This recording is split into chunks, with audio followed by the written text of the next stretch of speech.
બાપ એ આપણી સરકાર છે હો, એક મોટી સરકાર છે. તમે એને ગાયરો દેતા હોય ને તો બંધ કરી દેજો ગાયરો દેવાની. તમને તુકારા કરતા હોય ને તો તુકારા કરવાનું બંધ કરી દેજો. એની દુઆઓ એટલી બધી મળે ને. અગર જિંદગી में कोई पूछे कि क्या खोया और क्या पाया तो बेशक कहना कि जो कुछ भी खोया वो मेरी नादानी थी और जो कुछ भी पाया वो मेरे माँ बाप की दुआओं का नतीजा है. धन दौलत पैसा संपत्ति दौलत शोहरत એ મા બાપ ને લીધે છે. મા બાપ ને લીધે છે. મા બાપ ન હોય તો કાંઈ ન હોય.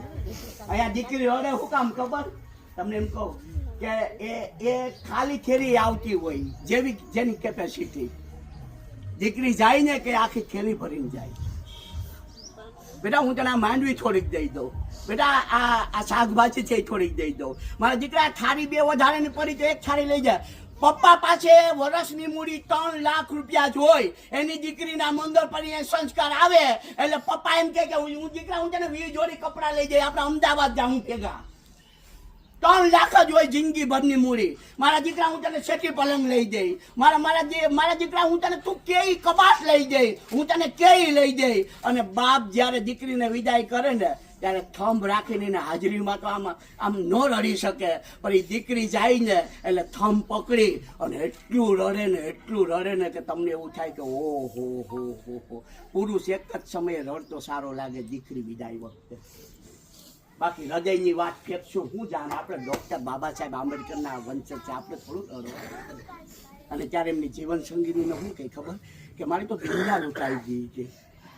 સવારથી માનીને જો તમારી દીકરીના લગ્ન થઈ ગયા છે કે નહીં થયા હોય, તમે નીકળ્યા છે ને તો દીકરીઓના તમને ફોન આવી ગયા, પપ્પા પૂગી ગયા કે નહીં, પપ્પા એ પાણીજરાનું પાટિયું છે ને એ તમે જોશો ને તો આમથી આમ જવા છે, પપ્પા તમે કઈ સ્વેટર પહેર્યું કે નહીં, પપ્પા તમે ટોપી પહેરી કે નહીં. હા મારા દીકરા મેં બધું પહેર્યું. તમે કોઈને લઈ જાઓ છો ને એ કોઈનું લાડકવાયું ફૂમકું છે. તમે કોઈને લઈ જાઓ છો ને એ કોઈની ભાઈની બેન છે.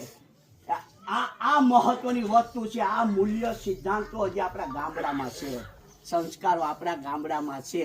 અને સંસ્કારોને લીધે જ આપણી ઓળખ છે.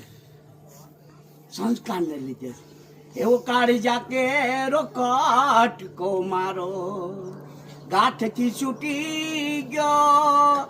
દાદી એટલે કે છે એની તમે રચના જોઉં ને તો એ એટલે કે જે દીકરી જે વિદાય કરે ને, દીકરી વિદાય જે ઘરમાં 22 વર્ષ 25 વર્ષ 23 વર્ષ એ નાનેથી મોટી થઈ હોય અને એક ઝાટકે નાખી નીકળી જવું, એટલે તો તમે એક દિવસ અહીંયા આવશો ને તો તમે કહો હાંજ પડે તો આપણે બપોરે થઈ તો ઘેરે જાય. એ આખું પારખું પોતાનું કરે એ દીકરી.